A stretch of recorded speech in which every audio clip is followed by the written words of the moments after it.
आप सबको गोपाल राजू का नमन। देखिए, बहुत सा एक सामान्य सा प्रश्न लोगों के ज़हन में आता है। क्यूरियस माइंड जो है ना, सोचते रहते हैं कि स्टोन जेमोलॉजी में जाते हैं अगर और कोई भी रत्न धारण करते हैं, तो रत्न काम कैसे करने लगते हैं? विशेष रूप से रत्नों को पहनने से रोग कैसे ठीक हो जाते हैं?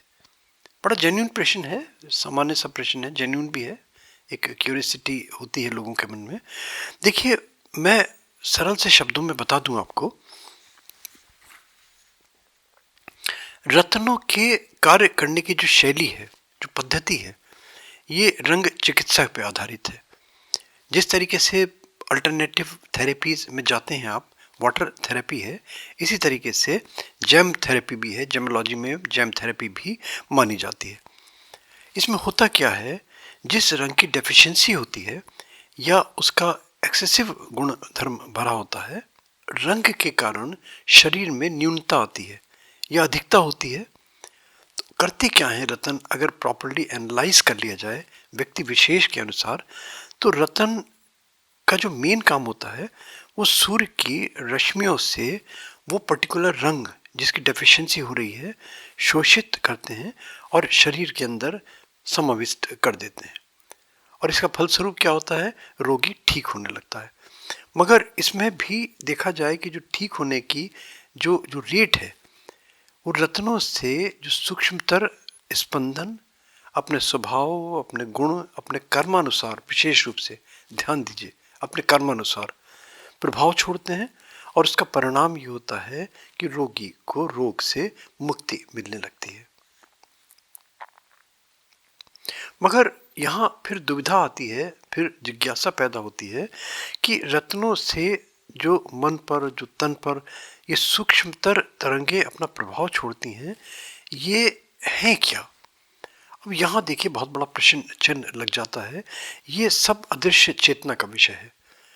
और अदृश्य चेतना एक ऐसी चीज है कि जिसको किसी रसायन में, किसी भौतिकी में, किसी जैविक में या किसी और भी विज्ञान में, किसी भी लेबोरेटरी में कोई ऐसा टूल नहीं है जो इसको टेस्ट कर सके कि इसका प्रभाव क्या हो रहा है, क्यों हो रहा है।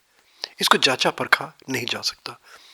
लेकिन अब अगर आप एडवांस टेक्नोलॉजी में जाते हैं, तो बहुत सारे ऐसे टूल्स बन गए, बहुत सारे ऐसे इक्विपमेंट्स बन गए, बहुत सारे ऐसे तरीके इजाद करे जाने लगे कि जो अदृश्य चेतना है, ये जो तरंगे निकलती हैं, रश्मियाँ निकलती हैं, इनकी गणना भी की जा सकती है, इन्हें विजुलाइज भी किया जा सकता है।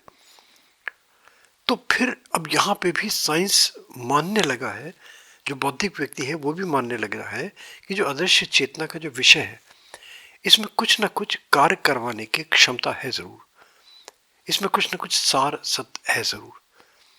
और इसीलिए गोपाल राजू इन सब चीज़ों को फॉलो करता है।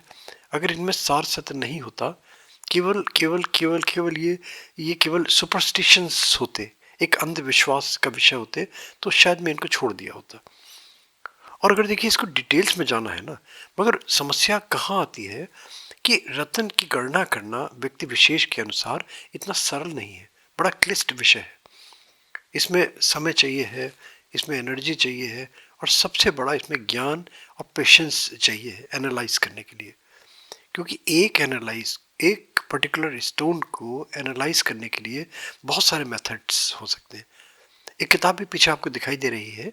मैं लेने को नहीं कहूँगा, मगर ये ज़रूर कहूँगा कि कभी किसी बुक सेलर के पास जाते हैं तो इसको एक बार टटोल के ज़रूर देखिएगा कि कितना क्लिष्ट है किसी व्यक्ति विशेष के अनुसार स्पेसिफिक जेम स्टोन को गणना करना। और अगर प्रॉपरली वो स्टोन गणना कर लिया जाता है, तो मैं समझता हूँ कि अच्छे परिणाम मिलने की संभावना बढ़ सकती है। मगर ये इतना सरल विषय नहीं है। फिर बार बार कहूँगा, बुक का लिंक मैं डिस्क्रिप्शन में दे दूंगा, आप देख भी लीजिएगा कि व्यक्ति विशेष के अनुसार कितनी कठिनता से रत्न की गणना करी जाती है।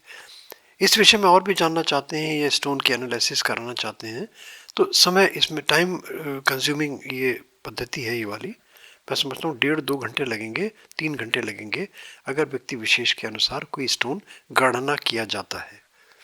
तो अगर स्टोन एनालाइज करना है तो डिस्क्रिप्शन में मैं लिंक दे दूंगा, तो वहाँ पे आप कांटेक्ट भी कर सकते हैं और सलाह भी ले सकते हैं कि किस तरीके से क्या किया जा सकता है। और एक चीज़ और बता दूं कि उससे ज़्यादा इम्पॉर्टेंट तो ये है, मैं मुहूर्त को मानता हूँ, मैं प्राण प्रतिष्ठा को मानता हूँ। अगर उन सब चीज़ों में भी आपका विश्वास है और उसके अकॉर्डिंगली आप प्रोसीड करते हैं अपने किसी भी काम के लिए, जेम को यूज़ कर रहे हैं, चाहे वो जॉब के लिए है, चाहे वो मैरिज के लिए, चाहे वो परस्पर प्रेम बढ़ाने के लिए है, जो भी किसी कारण से आप उसको यूज़ कर रहे हैं, वो और ज़्यादा इफ़ेक्टिव होने लगे। और एक रिक्वेस्ट मैं लास्ट में करता हूँ, लाइक सब्सक्राइब फॉरवर्ड कर दिया करें, नोटिफिकेशन में बेल में क्लिक ज़रूर कर दिया करें प्लीज़। उससे रेगुलरली आपको हमारे अपडेट्स मिलने लगेंगे। सीताराम।